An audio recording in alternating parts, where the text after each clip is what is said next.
오늘 저희들에게 주신 하나님의 말씀 시편 105편 1절에서 5절 말씀 의지하고 찬양, 찬송 그리고 송축 이런 제목의 말씀을 전합니다. 지난주 설교 본문이었죠. 시편 57편 7절에 나오는 말입니다. 하나님, 나는 내 마음을 정했습니다. 나는 내 마음을 확실히 정했습니다. 내가 가락에 맞추어 노래를 부르겠습니다. 9절이죠. 주님, 내가 만민 가운데서 주님께 감사를 드리며 뭇 나라 가운데서 주님을 불러 주님을 찬양하렵니다. 그래서 제가 지난주 설교를 찬양을 결심한 그 새벽이라고 말씀을 전했습니다. 설교가 끝나고 지난 일주일 내내 제 머릿속에서 떠나지 않는 생각이 있었습니다. 설교를 들은 성도들께서 무엇을 생각하고 있을까? 다윗이 찬송하기로 결심을 했다. 그 얘기를 듣고 성도들은 무엇을 결심을 했을까? 내내 이 생각을 하게 됐습니다. 그러면서 그 생각과 함께 저를 붙들고 저를 떠나지 않는 복음성가가 하나 있었어요. 찬송을 부르세요. 찬송을 부르세요. 놀라운 일이 생깁니다. 찬송 부르세요. 사실은 이 복음성가가 제가 지난주 설교를 준비할 때부터 제 속에 떠올랐던 성가입니다. 설교를 마치고 부를 때 설교를 마치고 부르는 찬송으로 이 찬송을 부를까? 그렇게 여러 번 생각을 했습니다. 그러나 결국 하지 않고 제가 20장 찬송으로 찬양을 드렸습니다. 이유가 몇 가지 있습니다. 첫째는 너무 짧아요. 그렇죠? 찬송을 부르세요. 찬송을 부르세요. 놀라운 일이 생깁니다. 찬송 부르세요. 너무 짧아. 두 번째는 2절부터는 가사가 찬송이 아니야. 기도를 드리세요. 기도로 넘어갔다가 전도하세요로 넘어갔다가 찬양이 아닌 내용으로 1절을 제외하고 채워져 있어서 조금 강조하려는 것이 분산되는 느낌이어서 망설여지게 됐습니다. 결정적으로 제가 이 성가를 설교 후 찬양으로 쓰지 않은 이유는 이렇게 이 찬송을 함께 부르면 우리 성도들이 찬송에 대해서 찬양에 대해서 너무 좁은 협의의 생각을 가지게 될 것 같다.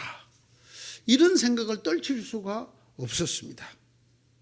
그게 무슨 말인가 하면 거기 나오는 가사 찬송을 부르세요. 찬송을 부르세요. 찬송을 부르세요. 놀라운 일이 생깁니다. 찬송 부르세요.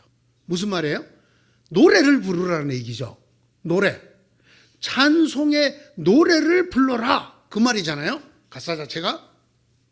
그러면 우리 성도들이 찬송 이꼴 노래.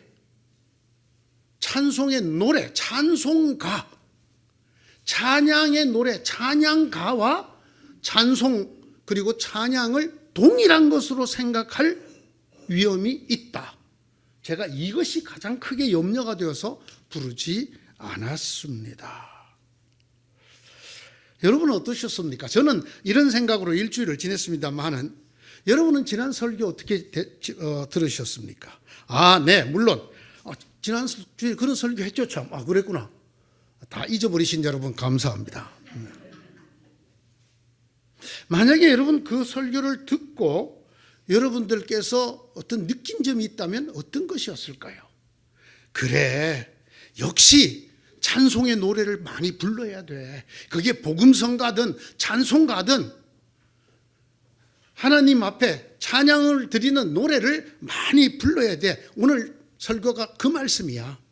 그렇게 찬송을 많이 부르라는 말이야. 그런데 참 늙으니까 쉽지가 않아. 노래 부르는 일이 힘이 들어.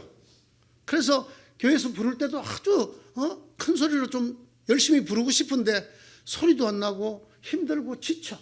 그래서 이제 노래 부르는 일이 쉽지가 않아. 그것이 뭐 찬송가든 복음성가든, 특별히 요즘 젊은이들이 주로 부른다는 복음성가는 박자도 어렵고 음도 어렵고 도대체가 잘 안 부르게 돼. 혹시 여러분들이 이렇게 생각을 하셨을까봐 준비한 것이 오늘 설교입니다. 다윗이 결심한 찬송은 절대로 그런 것이 아니라는 뜻입니다. 그것을 훨씬 넘어서는 이야기라는 것을 하나님께서 저에게 준비시켜서 여러분에게 전하게 하시는 것입니다. 고난의 동굴 속에 있던 다윗이 내가 찬양을 하겠다 결심을 합니다. 그래서 그 찬양으로 고난의 끝판이었던 그 새벽을, 너무나 힘들었던 그 새벽을 깨우기로 결심을 합니다.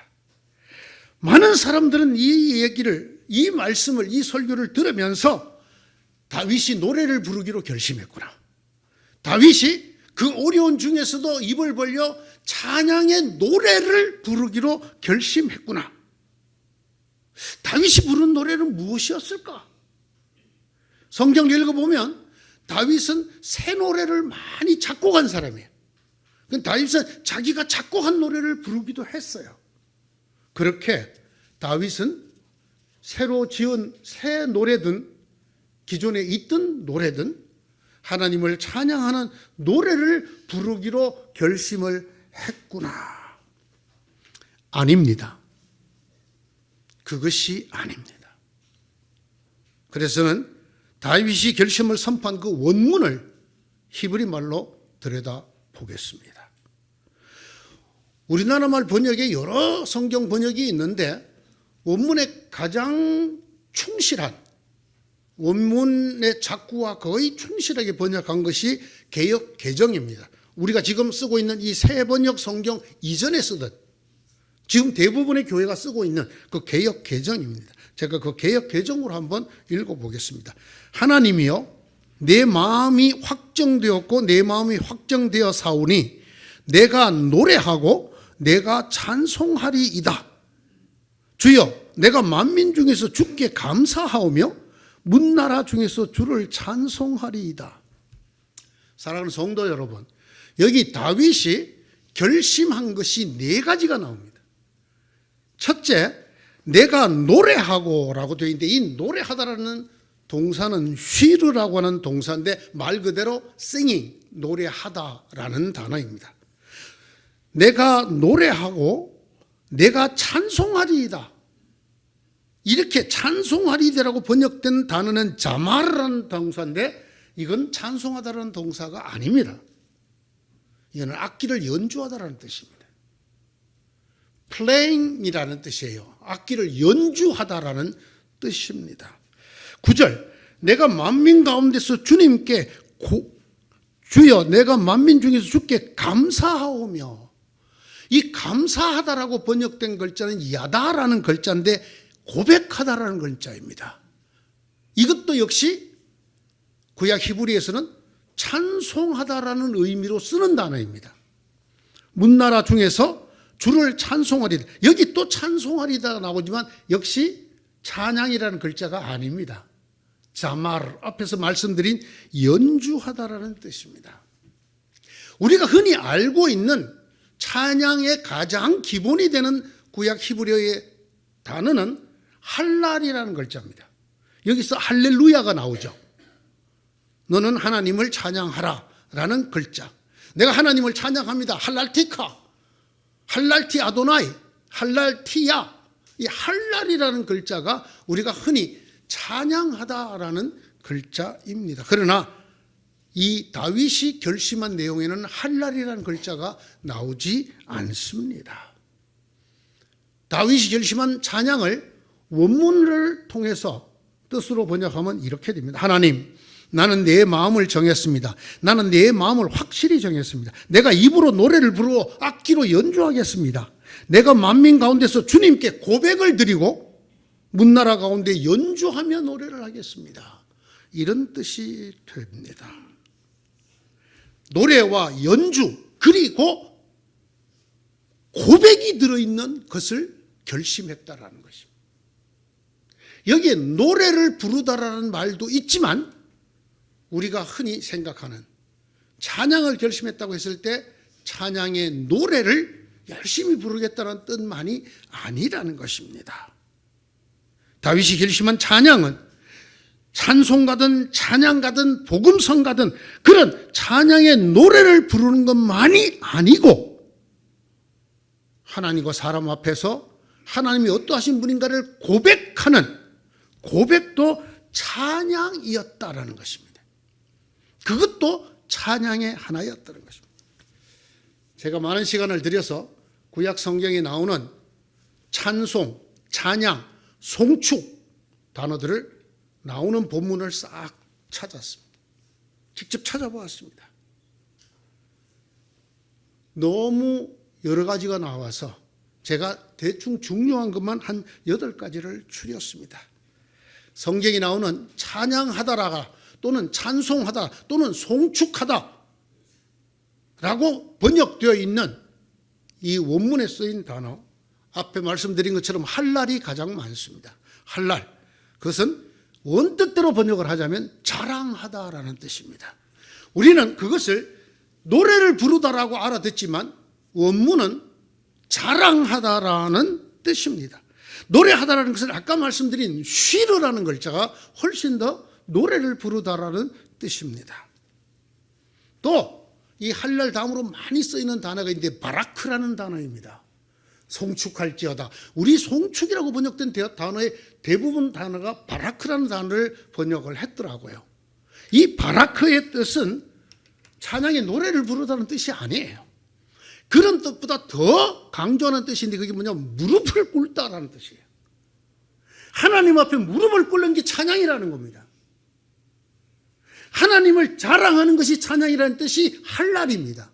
그런가 하면 하나님 앞에 내가 냉큼 무릎을 꿇는 것, 무릎을 꿇고 주님을 찾는 것, 이것이 찬양이라고 구약 성경은 우리에게 말하고 있는 것입니다. 할랄 바라크 외에 테힐라라는 단어가 많이 쓰입니다. 이 테힐라는 선포하다라는 뜻이에요. 드러내다. 즉 하나님이 어떤 일을 하셨고 하나님이 어떤 분이신가를 공개적으로 들춰내는 것, 드러내는 것, 공포하는 것, 선포하는 것, 이게 하나님께 드리는 찬양이다. 구약 성경은 그렇게 우리에게 가르치고 있는 것입니다. 앞에서 시편 95편을 설명할 때 자마르를 설명했죠. 연주하다. 악기를 연주하다. 그래서 성경에는 많은 악기가 나옵니다. 현악, 비파, 거문고 이런 또는 아쟁 또는 소리나는 심발즈, 타악기, 현악기, 관악기 등등의 악기가 나옵니다. 그것들을 연주하다라는 자마르. 하나님 앞에 노래 없이 가사 없이 연주만 하였어도 하나님을 찬양할 수 있다라는 뜻이지요. 쉬르, 정말로 노래를 부르는, 곡조에 가사가 붙은 노래를 부르는 것을 찬양이라고 쓰기도 합니다. 뿐만 아니라 시아흐라는 단어가 있어요. 이건 뭐냐? 묵상하다라는 뜻이에요. 묵상. 하나님이 내게 어떻게 하셨는가를 내가 묵상할. 하나님이 하신 일들, 하나님이 내게 베푸신 일들을 하나님 앞에 잠잠히 내가 묵상해. 이것을 구약은 찬양의 하나라고 쓰고 있습니다. 야다. 앞에서 제가 말씀드렸습니다. 시편 95편에 나오던 이 야다, 고백하다라는 말은 이 시편에만 쓰이는 게 아니고 이사야서에도 나오는 유명한 말입니다. 야다, 고백하다. 하나님과 사람들 앞에서 하나님이 어떤 분이시고 하나님 무슨 일을 하셨는지를 고백하는 것도 하나님이 받으실 크고 기쁜 찬양이다라는 것입니다. 흔히 우리가 많이 듣는 외칠지어다.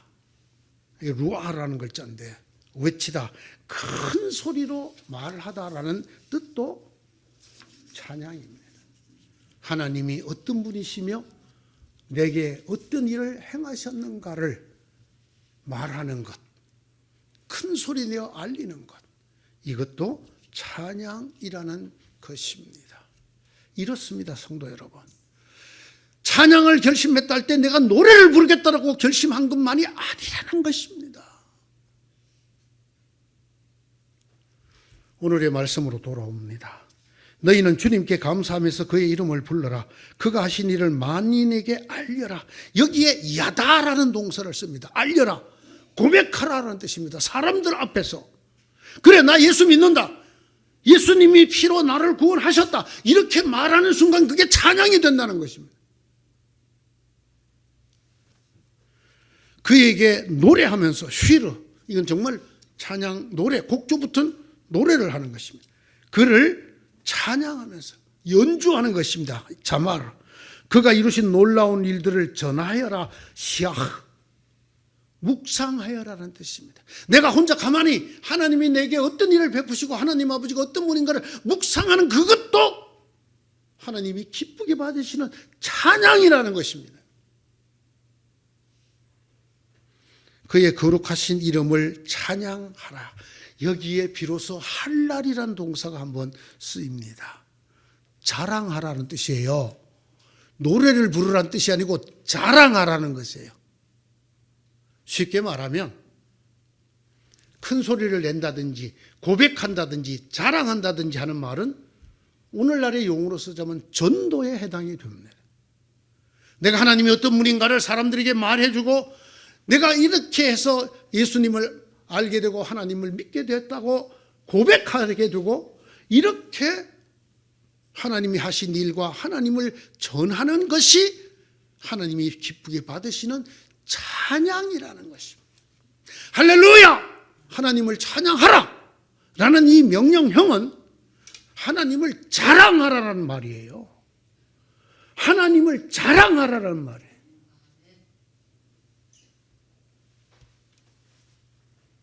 어떻게 자랑하나요? 어떻게?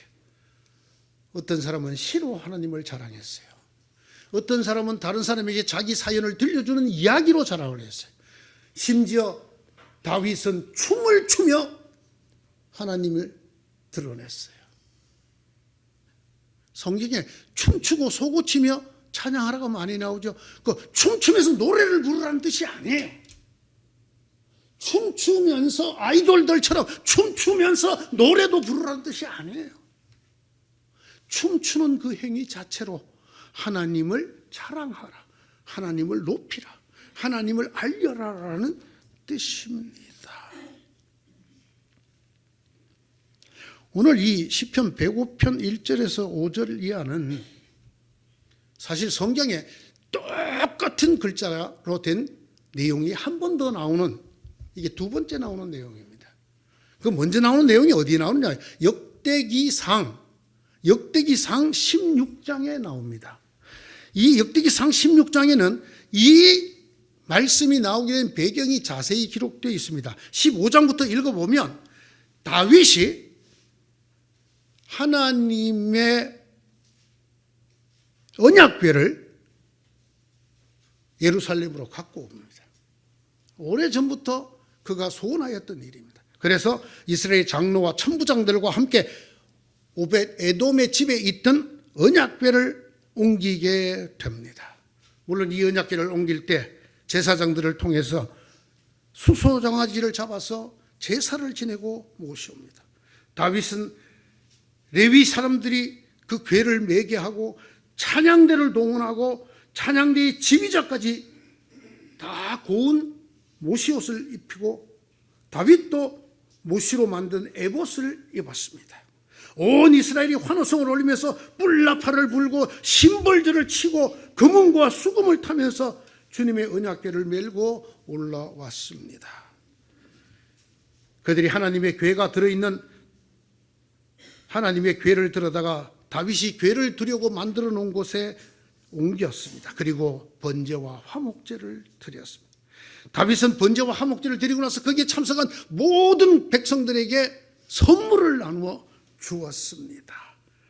빵 1개와 고기 1점과 건포도 과자 1개씩을 나누어 주었다고 기록되어 있습니다. 다윗이 레위 사람을 임명하여 주님의 궤 앞에서 섬기게 하였습니다. 하나님을 기리고 감사하며 찬양하게 하였습니다. 그날에 처음으로 다윗이 아삽과 그 동료들을 시켜 주님께 감사를 드리게 하였습니다. 그때 부른 감사의 시가 오늘 시편 105편에 나오는 내용 그대로입니다. 이곳에 성경에 나오는 찬양을 뜻하는 글자 제가 대충 찾은 8개 중에 5개가 나옵니다. 알리다, 고백하다, 야다, 노래를 부르다, 쉬르, 연주하다, 자마르, 전하다, 묵상하다, 시악, 자랑하다, 할랄. 여기에 우리가 흔히 생각하는 찬양하세요 했을 때 노래를 부르라고 생각하는 단어는 한 번 나옵니다. 나머지는 고백하여 하나님을 높이세요. 연주하여 하나님을 자랑하세요. 묵상하고 말씀을 전하여 하나님을 영화롭게 하세요. 하나님을 있는 그대로 마음껏 자랑하여 하나님이 받을 만한 찬양이 되게 하세요. 이렇게 나옵니다. 성경의 찬양을 제 나름대로 종합해보면 이렇다고 생각합니다. 찬양은 하나님이 누구신지 그가 하신 일들이 어떠한지를 드러내는 일, 노래를 말하는 게 아닙니다. 높이는 일, 자랑하고 퍼뜨리는 일. 여러분, 퍼뜨리는 일이 들어가요.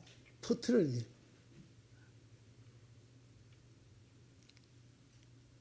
그걸 하는 방법은 우리가 흔히 생각하는 대로 노래가 있고 연주가 있고 춤이 있고 시가 있고 말씀이 있고, 이 다바르라는 단어를 썼어요. 말씀, 성경 말씀이라는 뜻이에요. 이야기가 있고 무릎 꿇음이 들어갑니다. 하나님은 어떤 분이신지 어떤 일을 하셨는지 자랑하고 드러내고 높이고 퍼뜨리는 행위 전체를 찬양이라고 하고, 그 중에 일부가 노래를 부르는 것입니다. 연주나 시나 춤도 찬양이 됩니다. 크게 외치는 것도 찬양이 됩니다. 조용히 전파하고 퍼뜨리는 것도 됩니다. 심지어는 무릎을 꿇고 드리는 기도와 경배, 심지어는 하나님의 이름으로 다른 사람을 축복하는 것조차도 구약 성경은 찬양의 하나라고 말을 합니다. 시편 34편 1, 2절은 이렇게 찬양하고 있습니다. 내가 여호와를 항상 송축하미요, 바라크. 내가 하나님 앞에 항상 무릎을 꿇으미요 라는 뜻입니다. 내 입술로 주를 항상 테힐라, 선포하도다. 내 영혼이 여호와를 자랑하도다. 할랄. 이는 공관자들이 이를 듣고 기뻐하리로다. 무릎을 꿇다, 축복하다, 선포하다, 자랑하다. 이것이 다 찬양이라는 것입니다. 제가 이래서 지난주 설교를 하고 참 일주일 내내 생각을 했습니다. 다윗이 그 새벽에 내가 하나님을 찬양하리라고 결심했습니다. 성도 여러분, 우리도 다윗처럼 하나님을 찬양합시다. 노래를 많이 불러야 되겠구나. 이렇게 끝나지 말라고. 그 뜻이 아니라고. 하나님을 높이는 일, 하나님을 드러내는 일, 하나님을 영화롭게 하는 일, 하나님을 퍼뜨리는 일을 결심하라는 뜻이었다는 것입니다. 여러분에게 찬양이 무엇입니까? 여러분 마음속에 지금도 찬양이라는 단어를 들으면, 찬송이라는 말을 들으면, 송축이라는 말을 들으면 여러분 어떤 느낌이 드십니까? 아직도 그것이 노래랑 연결되고 맙니까? 그렇게 끝납니까? 이것은 우리에게서 더 많은 찬양을 뺏어가는, 더 많은 찬양이 우리를 통해서 이루어지지 못하게 만드는 아주 슬픈 일입니다. 여러분에게 묻습니다. 내가 하나님을 높이기 위해서 춤춰보신 분 한번 손 들어보시죠. 제가 여기서 설교를 하다 춤을 추면 어떻게 될까요? 드디어 배 목사 하다 별짓을 다 하는 거야. 다윗은 춤추 하나님을 찬양했어요. 어떤 사람이 나와서 미국의 어떤 프로그램에 아메리카 갓 탤런트로 가는 프로그램에 나와서 이분이 백인 교회와 흑인 교회가 어떻게 다른가를 아주 코믹하게 표현하는 그런 프로그램을 본 적이 있어요. 백인 교회는 점잖합니다. 다 같이 주님을 찬양합시다. 주님이 우리를 위해서 피 흘려 죽으셨습니다. 주님을 찬양합시다. 아멘, 할렐루야. 흑인 교회는 어떻게 될까요? 주님 찬양할지 할렐루야.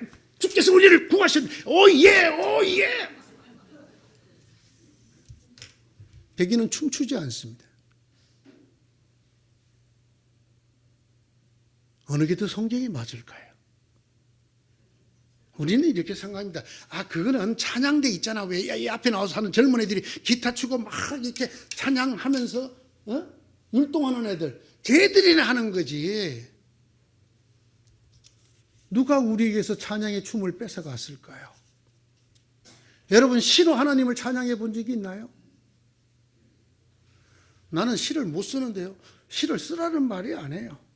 여러분, 시로 하나님을 찬양하라고 150편이나 되는 시편을 우리에게 주셨어요. 사실 장로교의 처음 예배 때에는 이 시편의 하나를 반드시 읽었어요. 왜? 시편을 읽는 것 자체가 찬양이기 때문에. 왜 이렇게 됐을까요? 우리에게 찬양이 좁아지고 좁아져서 노래, 찬송가, 찬양가, 복음성가 등등의 노래라는 개념으로 누가 좁혔을까요? 왜 이렇게 좁아졌을까요? 하나 더. 나는 오늘 찬양하러 간다. 예수 믿으세요. 예수님이 우리를 구원하셨어요. 전도가 찬양이라는 것을 누가 우리에게서 뺏어갔을까요? 나는 노래도 못해, 몸도 몸치야, 눈도 침침해, 이제 시편도 못 읽어. 괜찮아요. 여러분, 얼마든지 하나님을 찬양할 방법이 있어요. 전도하세요. 하나님 자랑하세요. 할 날입니다. 그게 할렐루야의 본질이에요. 왜 이 귀한 것을 우리에게서 뺏어갔을까요? 우리 스스로가 내버린 걸까요? 하나님을 찬양하는 것. 자, 오늘 설교 제목 갖고 질문을 한번 해볼게요. 찬양, 찬송, 송축은 어떻게 다를까요? 정답은 똑같다 입니다. 내가 하나님을 송축하리로다나, 내가 찬양하리로다나, 찬송하리로다나 한자로 똑같은 글자예요. 근데 왜 이렇게 번역을 했을까요? 제가 우리나라 국어 대사전을 한번 찾아봤어요. 찬양, 아름답고 훌륭함을 크게 기리고 드러내. 여기도 노래라는 뜻이 없어요. 찬송, 미덕을 기리고 칭찬함. 송축, 경사를 기리고 축하함. 종합적인 행위지 노래를 부름이라는 뜻이 하나도 들어있지 않습니다, 여러분. 그러면 여러분에게 있어서 찬양이 왜 노래로 국한되게 축소되었을까요? 우리에게서 악한 영들이 정말 많은 찬양을 뺏어가는 것입니다. 우리가 하나님을 찬양할 많은 찬양들을 우리에게서 소멸시키는 것입니다. 자, 노래만이 찬양이라고 생각을 했는데 이제 노래를 부르기가 힘든 연세가 되었어요. 그러니까 우리 속에서 완전히 찬양이 땅바닥을 기어요. 찬양이 없어졌어요. 찬양대만 찬양하면 되지 뭐. 이렇게 돼버린 거예요. 여러분, 곡에 맞춰, 반주에 맞춰, 화음에 맞춰 노래를 부르는 찬양대만 찬양하는 대원이 아닙니다. 전도를 하러 나가는 사람은 찬양대원입니다. 주님을 자랑하러 나가는 사람은 찬양대원이에요. 주님 앞에 무릎을 꿇고 다른 성도를 위해서 축복을 하고 하나님께 기도를 올리는 것, 찬양 때문이에요. 성경은 찬양을 우리에게 이렇게 가르치고 있단 말이에요. 이렇게. 다윗이 결심했어요. 내가 주님을 찬양하리로다. 내가 이 새벽을, 이 고통의 끝판인 새벽을 찬양으로 깨우리라. 주님을 자랑하겠다는 뜻입니다.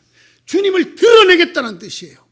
주님을 널리 알리고 퍼뜨리겠다는 뜻이에요. 다윗의 자기의 용맹함, 자기의 엄청난 성군임을, 자기가 전쟁에 능한 장수임을 드러내겠다는 말이 아니에요. 하나님을 드러내겠다. 찬양, 하나님을 자랑하다. 하나님을 드러내다. 하나님을 퍼뜨리다. 하겠다는 거예요. 또 말씀드리지만 찬양은 노래를 뜻하는 글자가 아닙니다. 그러면 찬송은 어떤가? 이 찬송에 대해서 이 표준 국어 대사전에 1번 미덕을 기리고 칭찬만 해놓고 2번을 하나 만들어놨어요. 신성한 대상을 찬미하는 노래. 왜 그랬을까요? 우리가 이걸 찬송가라고 부르잖아요. 찬송이라는 말에 노래라는 뜻도 살짝 올려놨어요. 우리 대부분이 그렇게 생각한다 그 말이죠. 노래만이 아닙니다. 만약에 제가 지난주에 꼭 부르고 싶었던 그 복음성가가 가사가 이랬다면 제가 정말 기쁘게 여러분과 함께 불렀을 거예요. 찬송을 부르세요. 찬송을 부르세요.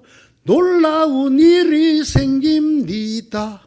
찬송 부르세요. 2절 찬송시를 읽으세요. 시편을 읽으세요. 놀라운 일이 생깁니다. 시편 읽으세요. 주님을 전하세요. 주님을 전하세요. 놀라운 일이 생깁니다. 주님 전하세요. 자랑을 하세요.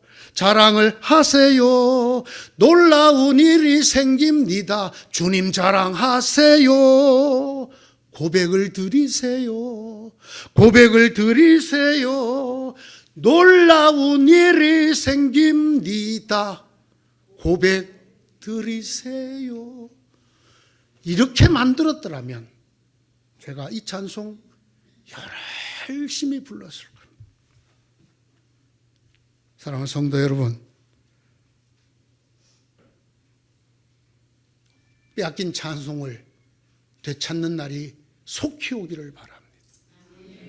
노래를 부르는 것만이 찬양이 아닙니다. 특히 연세가 드신 남자 성도 여러분, 예?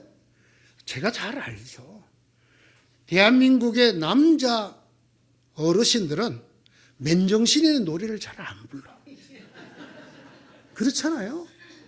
맨정신에 노래를 부르는 사람이 가끔 있는데, 제가 예를 들면 운동을 하러 가서 탁구집에서 노래를 부르면 이상하게 쳐다봐요. 웬 저 늙은 남자가 노래를 부르네. 우리나라 사람들, 특히 남자 어른들은 노래를 아무 때나 잘 안 부르죠. 그렇죠? 그렇죠? 꼭 돈 내고 부르더라고요. 물론 가수들은 돈 받고 부릅니다만은. 그러니까 교회에서 찬양 문화에 대해서 얘기를 하면 점점 불편해지는 거예요. 사실 찬송을 잘 부르기가 쉽지 않은 문화에서 우리가 살았거든요. 그리고 지금도 그렇단 말이에요. 지금도 여러분들이 하루에 찬양의 노래를 몇 곡 정도 부르시나요? 잘 안 부르잖아요. 그런데 찬양을 결심했다 그러니까 아휴, 찬양을 부르긴 불러야 될까 봐요. 아니에요, 여러분. 걱정을 마세요. 시편을 읽으시면 돼요.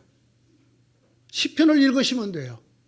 성경에 나오는 많은 고백의 문장들을 읽으시면 돼요. 무릎을 꿇고 하나님 앞에 기도를 드리시면 돼요. 이게 다 찬양이에요. 나가서 예수를 자랑하고 전하세요. 그게 찬양이에요. 가장 근본적인 찬양은 하나님을 자랑하는 일이에요. 노래가 아닙니다, 여러분. 여러분만 음치가 아니라 저도 음치예요. 수요일에 반주가 없으면 저는 노래를 아주 자유롭게 불러요. 예? 조음김을 무채하게 하면서. 제가 어떤 분이 그러더라고요. 형님은 노래를 부르시면 꼭 음이 가다가 이렇게 떨어진대. 음이 플랫된다 그러죠. 예? 이게 한 소절 끝나고 다음 소절 갈 때 음이 바뀌어 있대. 그냥 편곡이 자유롭다 이렇게 생각해요. 괜찮습니다, 여러분. 입으로 노래를 부르지 몰라도 괜찮습니다. 자, 한번 따라 합시다. 시편을 읽자. 말씀을 읽자. 이게 굉장히 중요한 거예요. 여러분, 말씀을 눈으로만 보지 마시고 입으로 소리내어 읽으시기. 하나님이 기쁘게 받으시는 뭐다? 찬양이다. 찬송이고 이게 송축이다. 더 중요한 거. 예수님 자랑 좀 하세요. 예? 여러분, 여러분의 자녀가 여러분들에게 정말 멋진 장신구만 사줘도 자랑하고 다니잖아요. 자꾸 이러면 여기를 좀 봐줘야 돼요. 이게 뭐가 있는 거예요. 예? 반지만 새로 해도 괜히 자꾸 손이 올라가죠. 왜? 인간은 자랑의 본능을 갖고 있어요. 무언가 자랑하고 싶은 거 있으면 자랑해야 돼. 이거 못하게 법으로 정해놓으면 구테타 일어납니다. 안 됩니다. 막 자랑해. 그냥 굳이 우리 집에 가자고 끌고 들라면 가주세요. 뭔가 보여줄 게 있는 거야. 뭔가 하다못해 장판을 갈았든지, 예? 도배를 새로 했든지, 뭐 가구를 새로 들여놨든지 뭔가 있는 거야. 좀 자랑 좀 들어주세요. 근데 예수님도 좀 자랑하면 안 될까요? 예? 그렇게 소중한 분이라면서 주 예수보다 더 귀한 것은 없네. 찬양은 그렇게 부르면서 예수 사랑은 안 하잖아요. 이게 마귀의 전략이거든요. 악한 영이 우리 입에서 찬양을 뺏어가는, 우리 입에서 찬송과 송축을 뺏어가는 아주 기본적인 전략이 찬송을 노래로만 알게 만들어. 아닙니다, 여러분. 다윗이 결심한 내가 찬양하리라. 하나님을 자랑하겠다는 말이에요. 어떤 방법이든지 괜찮습니다. 하나님의 무릎을 꿇음으로 하나님을 높이는, 여러분 무릎을 꿇는다는 게 상대를 높인다는 뜻이 들어있어요. 나를 낮춤으로 상대를 높인다는 뜻이. 상대를 위로 이렇게 끌어올리는 게 아니고 내가 무릎을 꿇으면 상대가 높아져요. 그래서 이 바라크, 무릎을 꿇다라는 단어가 하나님을 높이는, 찬양한다는 데 쓰여져 있어요. 어떤 일이 있을 때든지 무릎을 꿇고 아버지를 부르세요. 이게 하나님이 받으시는 찬양이라는 말입니다. 그저 큰 소리로 힘을 다해서 악기 연주 못하면 박수를 쳐서라도 노래를 열심히 불러야 된다. 다시 말씀, 이것이 우리에게서 하나님이 받으실 찬양을 뺏어가는 마귀의 가장 무서운 무기입니다. 아닙니다.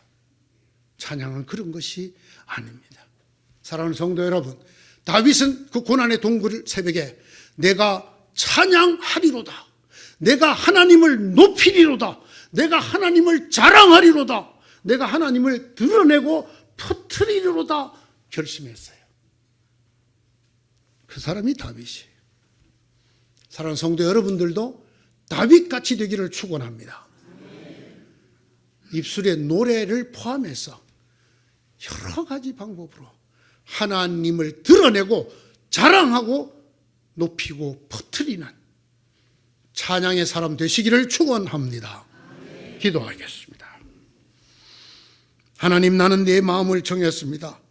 내가 입으로 노래로 하나님을 높이고 악기로 하나님을 높이고 고백으로 하나님을 드러내고 문나라 가운데서 연주하며 노래하며 전하며 자랑하며 주님을 드러내겠습니다. 이 찬양이 우리의 찬양이 되게 하여 주시옵소서.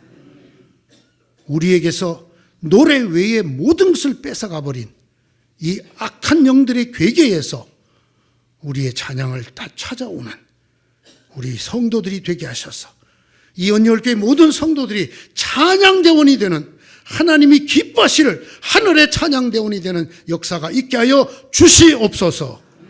예수님 이름으로 기도드리옵나이다. 아멘.